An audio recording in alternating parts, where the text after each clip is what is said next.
Welcome, Bronco Nation, to my post-game review of Boise State versus Utah State. We can all breathe a little bit easier now. Boise State's got its first win of the season, and it enters the season now with momentum, going 1-0 against his matchup against Air Force next week. I'm going to be reviewing the different position groups, offense, defense, special team, looking through them, looking at players that performed well in each of those groups or not so well, highlighting different areas of that. We're also going to provide a grade for each of those units. We're then going to look at my three keys to the game that I gave in my last video. We're going to see how Boise State performed in each of those, provide a grade for each of those going forward.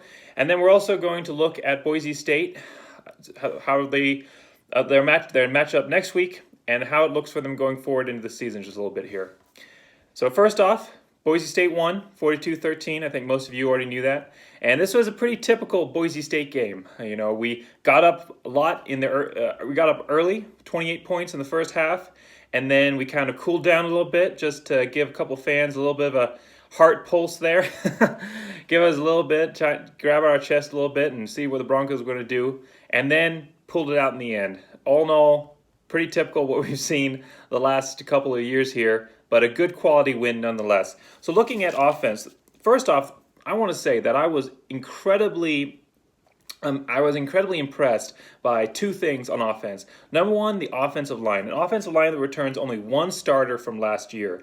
Yet this offensive line, for the most part, I know there was kind of a middle stretch there where we struggled, but for the most part in this game, the offensive line dominated. They provided large holes in the running game for both Helani and the couple of receiver run options with Khalil Shakir, and they provide pretty good protection for Bachmeier. I mean, we all remember the Florida State game and really going through all of Hank Bachmeier's starts last season, where he kind of had the habit to hold on the ball just a little bit too long and a little bit longer than the protection was able for the offensive line. And yet this game, I know that he was hit a few times, but when we compare the number of hits, you know, just watching it compared to what it was last year, I mean, a lot of us, I think, were able to breathe a little bit easier.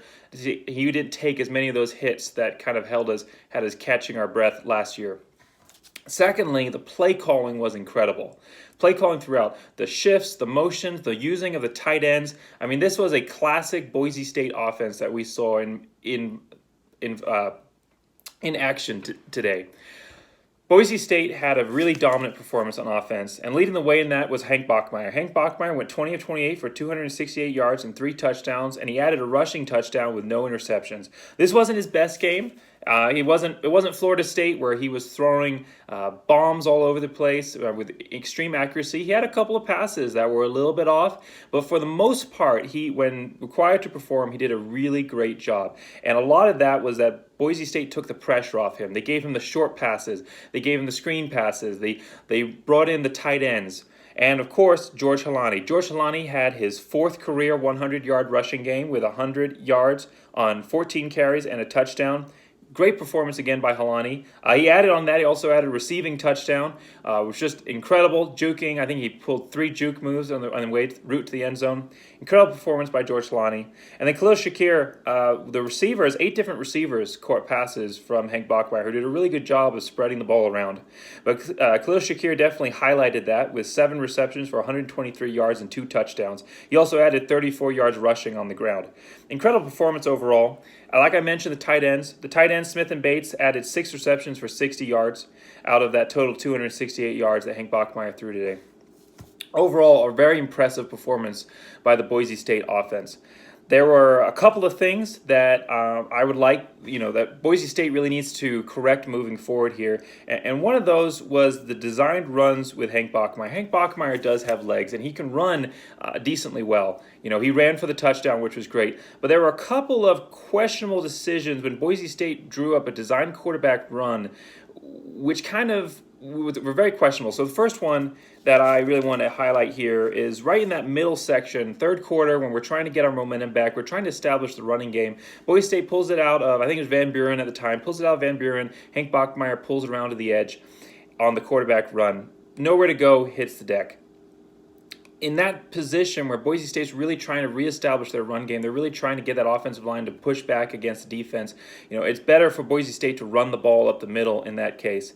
And the second was, it's in the fourth quarter, we're up by 22 points, and again, we're going with the run game. I know a lot of Boise State fans remember that hit against San Jose State that knocked Hank Bachmeier out for the season. We saw a little bit of the backup quarterback today, transfer from USC. And, we'll have to see more of him in the future to really get a taste for what he's capable of. But, we don't know if we have another Jalen Henderson in our back pocket who can go and win us Mountain West Championship. And Boise State really needs to do, I think, a better job as far as protecting Hank Bachmeier goes. Not protecting with the offensive line, because that actually was was excellent. But as far as the play calling goes, not run him at all, but rely more on his arm and our incredible running backs. And that's another thing that I wanted to mention today. George Holani had an incredible game, but Boise State, they seem to be really committed to this committee approach that they've kind of adopted over definitely last season, and they're even kind of mixing it up a little bit before that. The Van Buren, while a capable running back, he had 21 yards today and a touchdown. While a capable running back, he doesn't have the maneuverability that Holani has.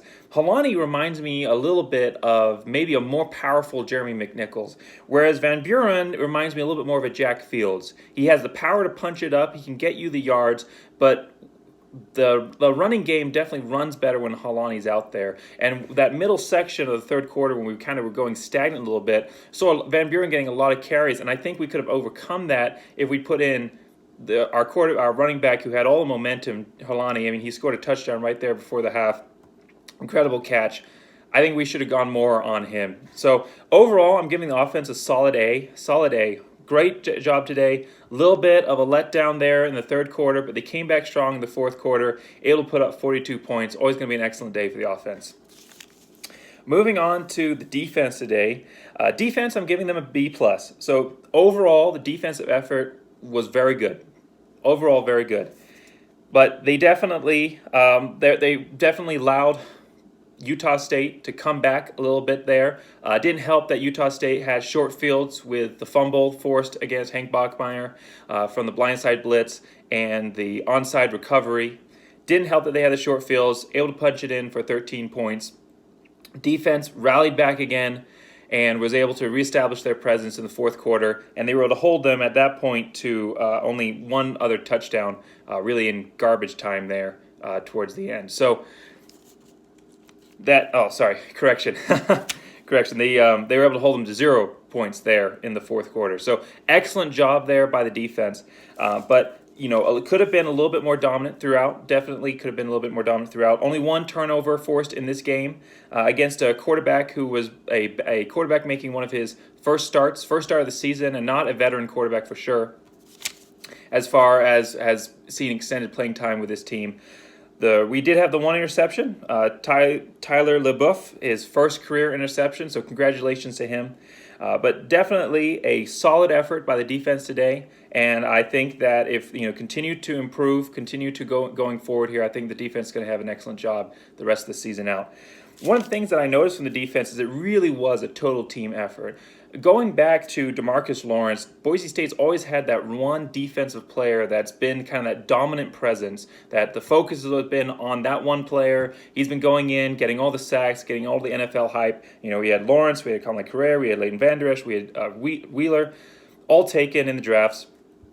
This defense, I think, while not having necessarily that one established dominant player, does an incredible job of working together as a team, spreading it out as a team, and doing an incredible job together, working together against the offense. So today I really noticed that we had Noah, Wimpy, and Whitney. All of the three of those guys did an excellent job. Defense overall, I think Noah, Wimpy, and Whitney are kind of going to be our three horsemen here on defense, really going to affect the offense that they play. I think that Air Force is going to present a little bit of a challenge, but I think that they're definitely going to be able to overcome it.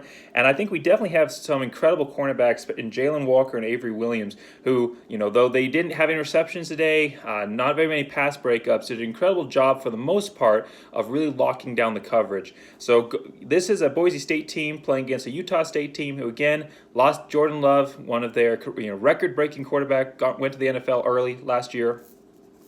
So but did an incredible job against a Utah State team who maybe not one of the top offenses that we will face this season, but definitely a team that has the ability to perform. I think that that they did a really good job today, just really shutting this team down, except for that one blip in the third quarter there. So solid B plus the defense. Moving on to special teams, going to be a C minus for the special teams, and really it comes down to the punting. Boise State's been struggling with the punting going back to last season.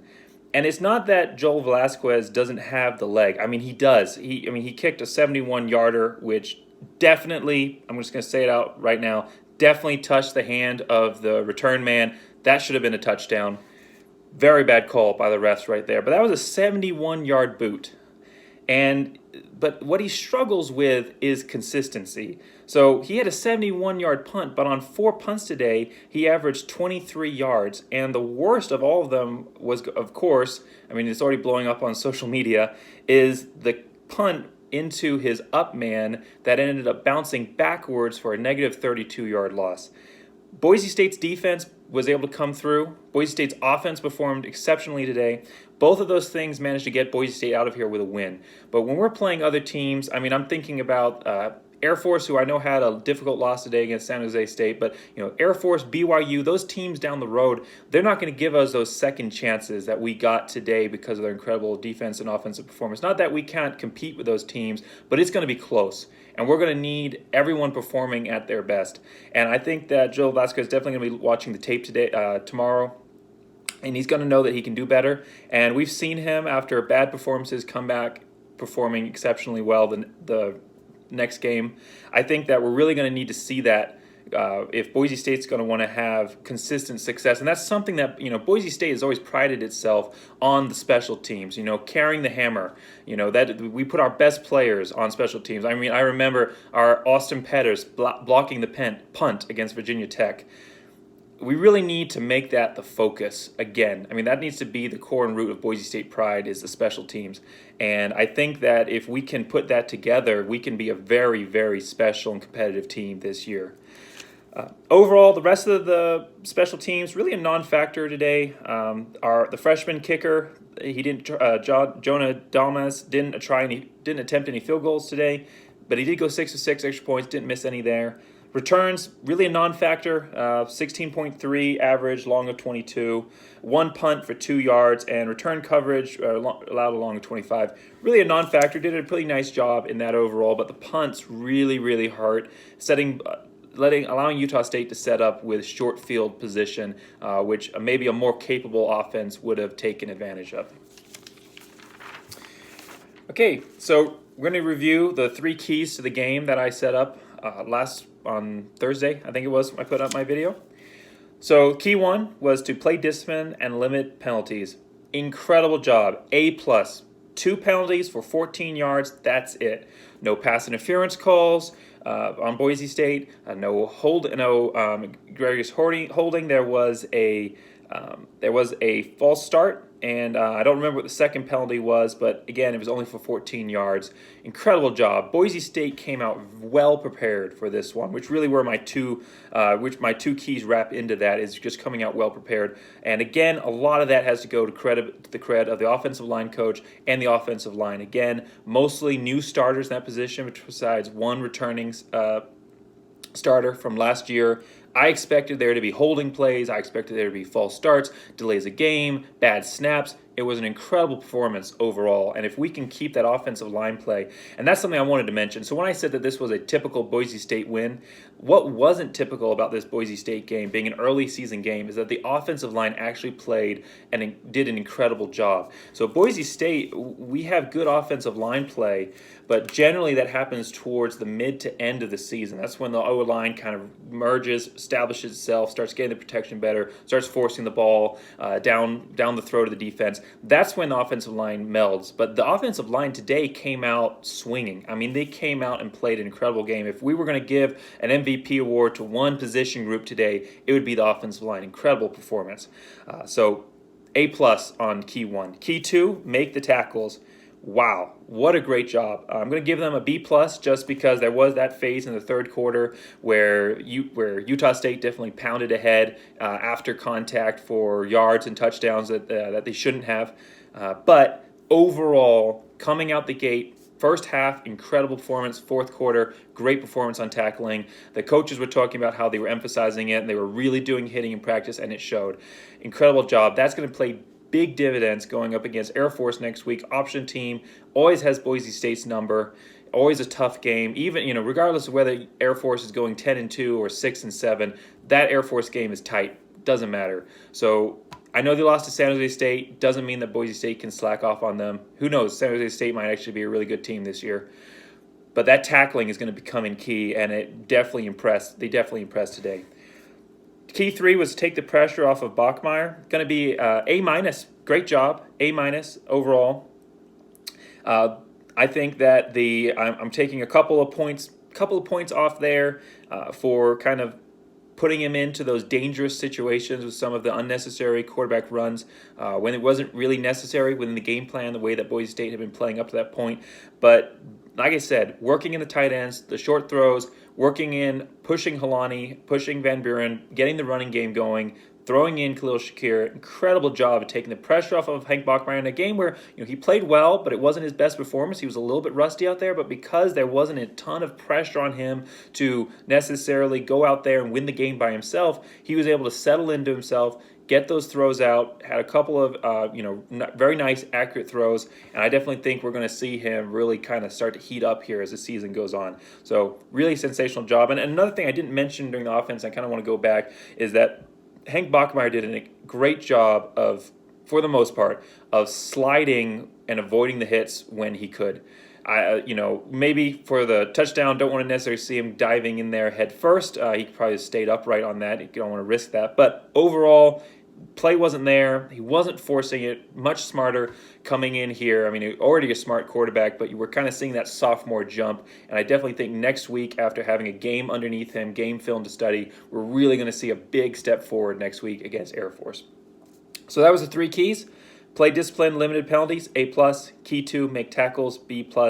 Key 3, take the pressure off of Bachmeier, A-. So what does this mean for this Boise State team going forward? I mean, the big question on everybody's mind is Boise State going to be ranked come Sunday at, I think it's noon Eastern, 1 p.m. Eastern, whenever the polls come out? Is Boise State going to be ranked? Well, let's look at the factors there. So the first thing is that 5 teams from position 16 to 25 lost today, and a lot of them lost in rather dramatic fashion. So we've got about 5 teams that are on the cusp there, probably going to be in jeopardy of losing their top 25 slot. Just to name them out: 16 SMU, 17 Iowa State, 19 Virginia Tech, 21 Minnesota, 23 North Carolina State. In addition to that, the only unranked team that had a win over a top 25 team today was Indiana. In their impressive win over Pennsylvania, which most of us saw while we were waiting for the Boise State game to actually turn on because they went to overtime. So Indiana definitely going to be in the top 25. Other than that, there weren't any wins from outside the top 25 against the top 25. So that gives Boise State a really good opportunity to move in here. Now, the teams that are on the outside looking in that might have priority over Boise State, Memphis and OU were ranked at number 26 and 27 respectively. They both had decent to impressive wins against their teams. I know OU beat TCU. I don't remember who Memphis beat, but they both won their games, so they're probably going to be ranked. That leaves 2 to 3 spots, depending on how many teams fall out, for Liberty jump up. Tulsa has been getting a lot of talk. They had, after their win against UCF, and they had another impressive win today as far as numbers go. They might be in. Liberty is a 6-0 team on the outside looking in. I know that they're playing weak schedule so far, but they are a 6-0 team, so they might get a look here. But other than that, Boise State, I think, has a really good chance to come in here and get ranked, especially as this is not the playoff rankings. These are the AP rankings.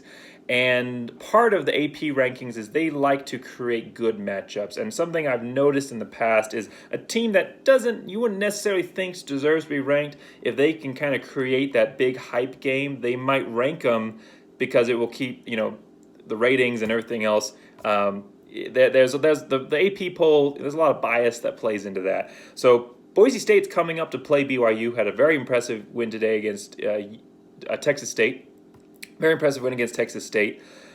I think that Boise State might start getting pushed towards getting ranked because that would be a big matchup if we could get two ranked teams, Boise State versus BYU, playing each other on national television.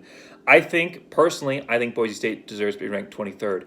Whether or not they'll get there, I think they have a good shot. I think there's about 3 or 4 teams ahead of them that probably have priority, maybe 3 teams ahead of them that have priority, but I think Boise State is probably, if I had to give a good guess, probably going to get ranked here. And if they don't, doesn't matter. Coming out, got a chance to win against an Air Force team who had struggled, and get against 2-0 coming in against BYU, then that'll be a good opportunity as well. And of course, if we win the BYU game, we'll get ranked regardless. So what does this mean kind of in general looking forward?